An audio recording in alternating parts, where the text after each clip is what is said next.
Hey everyone, this is Eric with Nutrition by Eric. I hope you're doing well out there, wherever you are.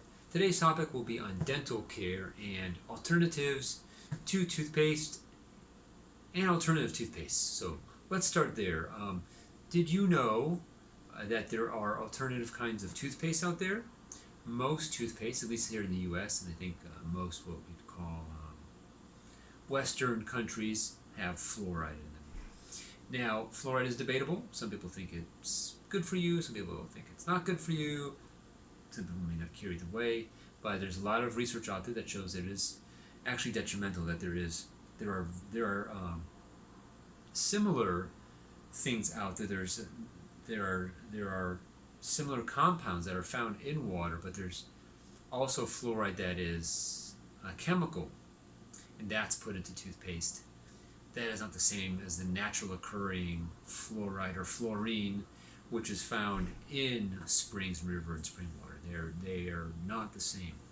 So you can get an alternative brand that is fluoride free. That's why they put that on there, because I guess they can't say it on the package, we don't have fluoride because fluoride is bad for you. They can't say that. There are certain laws in place and certain lobbying that occurs, so they cannot say that usually. But there's, I guess you could call it a hint. When they say fluoride free, because if you do some research and a company is trying to create a product that you don't need it really, and like I mentioned earlier, it is considered by many to not be helpful for your health. So there's fluoride free. Tom's is one brand. If you go to a healthy part of your supermarket or a health food store, you should find many. But another item you can use to clean your teeth with your toothbrush is tooth powder, and it's basically a variety of possibilities. But the most common one is baking soda. This is not to be confused with baking powder.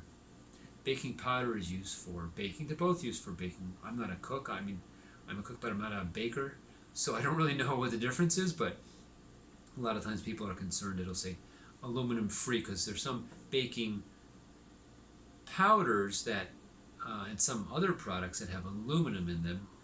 Sometimes aluminum is added to certain products like cheese. It makes it, believe it or not, it makes it a little more smoother. Probably a small amount, but still not good for the body. If you've heard me speak in other topics or in other videos, some things are easy to get into the body, but it's very difficult for them to leave on their own. So you may not know this, but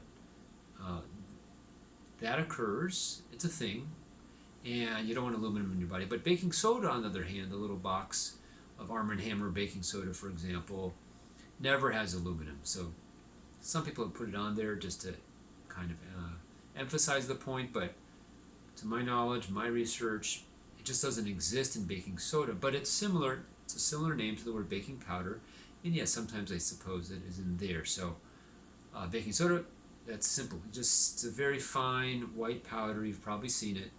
Just wet your toothbrush, put it in. You get a little box. I'm looking at one right now. I got one here on the counter, and you can just brush your teeth. Very simple. Here, I'll just show you real quick. This is a baking soda. Simple and easy. Less than $1, and you can put it, if you want to get fancy, you can get like a little cup with a little lid or no lid, and you just add your toothbrush in, wet toothbrush. It has to be wet, of course, so this won't stick. And there you go. And a lot of people swear by it.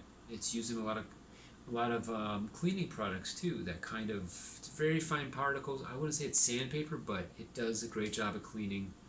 It's a simple go-to. You don't have to worry about which toothpaste and the cost and this and that. It's just a very simple, inexpensive, I don't know if you call it a folk remedy, but it's a simple go-to. I use it most of the last several years, and I find it simple. My teeth aren't perfectly white, but I think that would be regardless.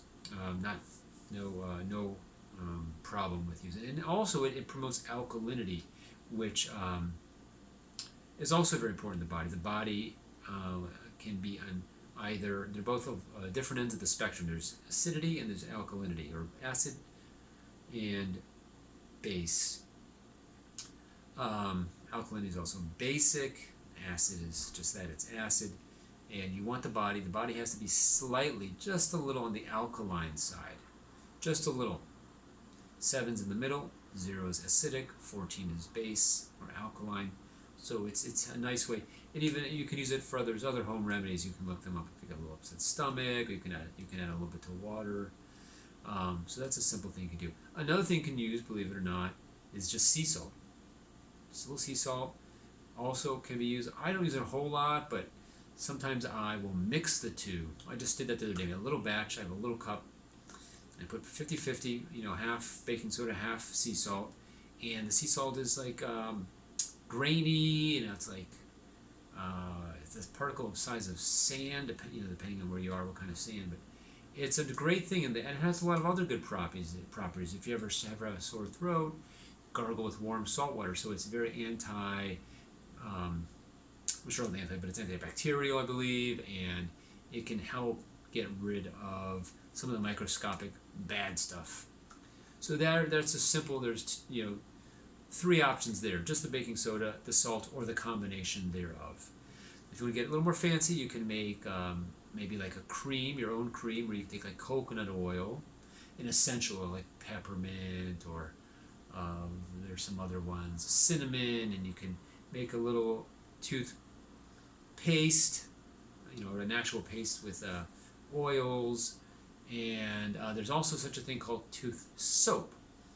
Now, depending on your background, your age, you might have heard or seen in the 50s or 60s, if someone said a bad word, they would say, put a bar of soap in their mouth, and it looked funny.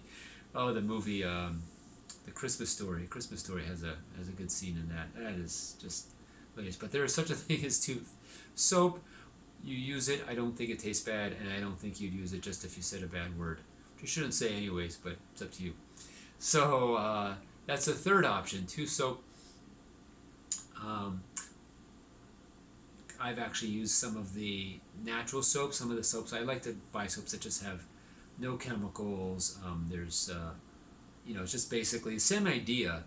And I just was curious, so I tried some, like Dr. Bronner's, or there's one from India. It's a beautiful green one. It's a beautiful smell. Basically, soaps are just kind of like plants, and oils, basically, which are also plants. It just doesn't taste bad. It's not like you would think, oh my gosh, it's so gross, I'm eating soap. But there's many ways to clean your teeth. Some people don't brush them at all, of course. And it's up to him or her, depending on how grungy or what kind of lifestyle you want to live. But if you are going to brush your teeth, which is probably a good idea, and even floss, then yeah, these are a couple of options. So just to kind of recap, you've got the powders, you've got the baking soda, I have to look at it, not the baking powder, even though it's a powder, which is maybe it makes it harder to remember, but it's that box I showed you earlier. Very inexpensive. You can make some a little more elaborate things. You can use charcoal. I've tried, if you know me by now, I try a lot of weird foods and weird health items just because I find them interesting. Like, oh wow. So you find some that are from a store in San Francisco. It has had charcoal powder and some other things, and a little bit, I think it had some peppermint. And you brush teeth, and it's all black, foamy liquid in your mouth, and it's really neat. And you spit out. It's supposed to whiten my teeth. I didn't notice. I used it a bunch of times. So let me know what you find. What do you use for toothpaste, for tooth powder, or tooth soap, if you're so daring? Leave a comment. Are you willing to try it? I'll leave some links in the description box if you want to try a few different things. And sometimes it's kind of fun to mix it up. Try something for 1 week or a couple weeks. Add a little spice to your life, both literally and figuratively. And let me know. If you enjoyed this video, I appreciate if you give it a thumbs up, hit the subscribe button, and the notification bell so you know when the next one's coming up. So leave a comment below. Let me know what you think. And until next time, stay healthy, stay well, and I'll catch you in the next one. Take care.